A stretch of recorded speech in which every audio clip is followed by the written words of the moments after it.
am out here in the garden trying to get in a harvest before the rain comes. Really hoping that we actually get that rain. What do you plant in a fall garden? That's the question at this time of the year, because everybody's getting ready for their fall garden or wondering, should I plant a fall garden at all? And my answer to that question is yes, plant a fall garden. There's so much that you can grow in a fall garden. You can grow your carrots and your turnips and your beets. You can grow all your brassicas, your cabbage, your broccoli, and that comes in many, many varieties.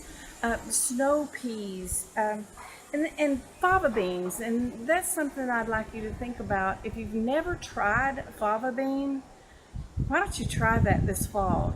I'd have some started in there. You need to get them started and have a good plant before you put it into your garden. They do need a cooler soil than what we have right now. So get them started. Those, I think you'll really like those when you have them fresh. Most beans are a totally different legume than you will get in the store dried or canned. So try it fresh. That would be a great thing to do.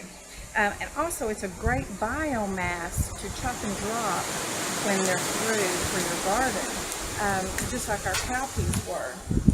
Another thing to think about is the daikon radish.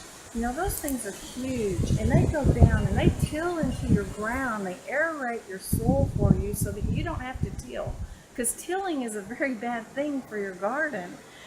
You're breaking up all that fungi that's in your garden, all that big community that's intertwined underneath your soil.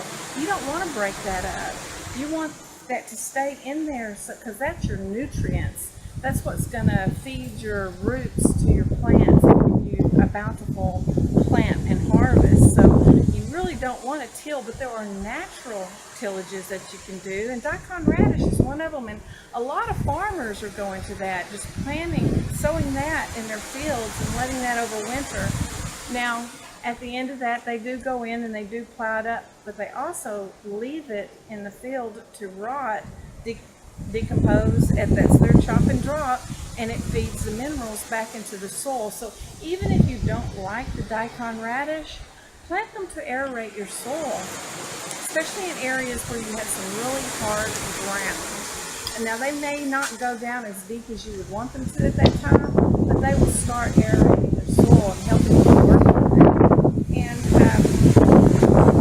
your mustards and things like that, that's going to put phosphorus into your soil. That's going to put the potassium into your soil, and they're nitrogen fixers also, as well as the fava bean and the daikon radish. So that's something that you want to think about. So get your fall garden going.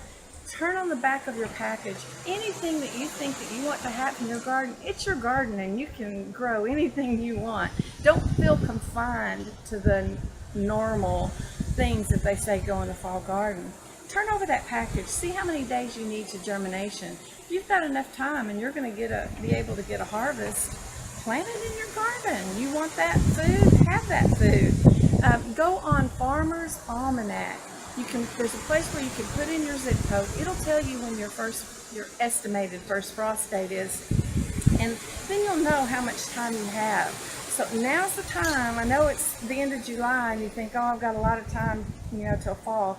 But now is the time to really start getting ready, especially those things that we have to plant inside. Like I have my fava beans started, cabbages started, broccoli started. These are things that you really need to get started inside to put out into your garden when the soil temperature is right. And that's just about 3 weeks away, so you really need to get that started now, depending on your area when that is.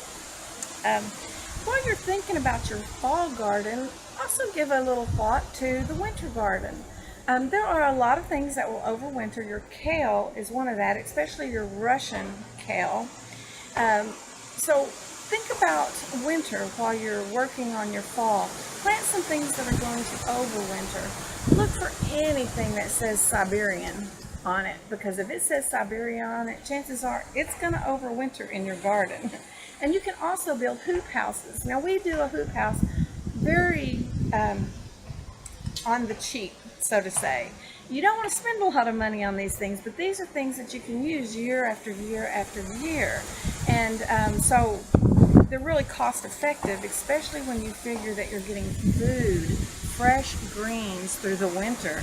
You'll designate an area of your garden or one of your raised beds that this is where we're going to put the things we want to overwinter. And that way if you're ready to go. Oops, there comes the rain. Thank you for joining me. Give me a thumbs up. If you haven't subscribed already, do share the videos, and I hope to see you again soon.